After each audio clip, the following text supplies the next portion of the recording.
Welcome to அம்சாஸ் kitchen. அஸ்ஸலாமு அலைக்கும். அப்படித்தான் இருந்துச்சு ஆமாங்க. இந்த வீடியோவும் அப்படித்தான் இருக்கும். வீடியோ ரொம்ப இன்ட்ரெஸ்டிங்காக இருக்கும். கண்டிப்பாக வீடியோவை ஃபுல்லாக பாருங்கள்.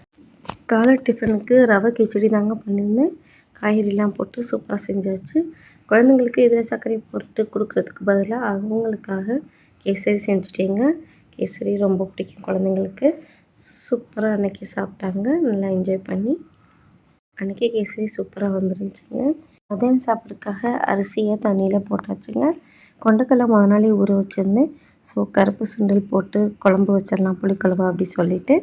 ஸோ அதில் நான் கழனியை சேர்த்துட்டு கல் உப்பு சேர்த்துட்டு வேக வச்சுட்டேங்க. நான் எப்போதுமே இந்த மாதிரி தான் செய்வேன். அதில் தக்காளி மஞ்சத்தூள் போட்டு ஒரு 4 விசில் அளவு நான் வேக வச்சுட்டேங்க. எப்போதும் புளிக்குழம்புக்கு நம்ம சின்ன வெங்காயம் தான் போடணும். ஸோ நான் சின்ன வெங்காயம் தான் நறுக்கி அழகாக வச்சுட்டேங்க. புளிக்குழம்புக்கு ஒரு சூப்பரான சைட் டிஷ்ஷு வாழைப்பூங்க. ஸோ வாழைப்பூவை நறுக்கி கழனியில் போட்டாச்சு.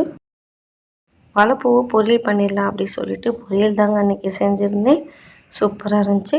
புளிக்குழம்பு சைட் டிஷ்ஷு கீரை இல்லாமையா. ஸோ அன்றைக்கி பாலக்கீரை தாங்க வாங்கிட்டு வந்திருந்தேன். ஸோ அதையும் விசில் வச்சு சூப்பராக செஞ்சாச்சு.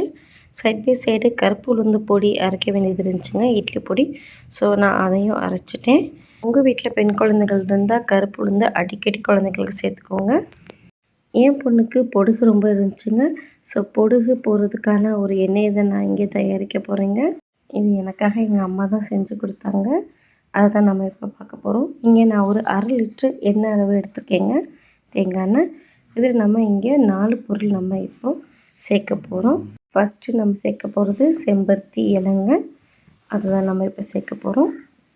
அடுத்ததாக நம்ம செம்பருத்தி பூ, அது நம்ம சேர்த்துக்க போகிறோம்.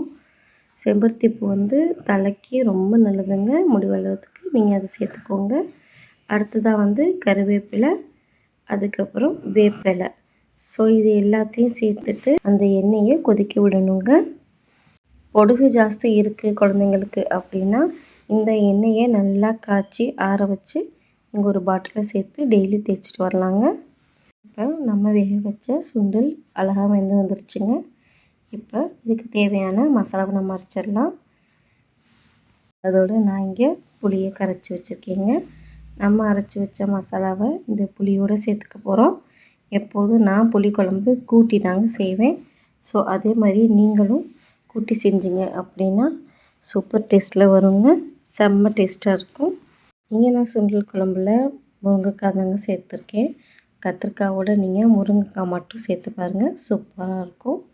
ஸோ நம்ம அந்த கூட்டின அந்த குழம்பை நம்ம வேக வச்ச அந்த சுண்டலில் நம்ம சேர்த்துக்கலாம். ஸோ எல்லாத்தையும் சேர்த்துட்டு நல்லா கிளறி விட்டுட்டு நம்ம இதை தாளிச்சிட வேண்டியது தாங்க. ஸோ நீங்கள் கண்டிப்பாக இதே மெத்தடில் ட்ரை பண்ணி பாருங்கள். நம்ம வேக வச்ச அந்த கீரை அதுவும் விசில் வந்துருச்சுங்க. ஸோ நான் அதையுமே கீரை செஞ்சு தாளிச்சிட்டேன். இப்போ நம்ம குழம்பு தாளிச்சிடலாம். ஸோ நல்லெண்ணெய் சேர்த்துட்டு சீரகம், வெந்தயம், சின்ன வெங்காயம், கருவேப்பிலை எல்லாத்தையும் சேர்த்துட்டு இந்த எண்ணெயிலேயே 1 ஸ்பூன் மிளகாத்தூளை எண்ணெயில் நல்லா வதக்கி விட்டுட்டு நம்ம குழம்புல சேர்த்துட வேண்டியதாங்க.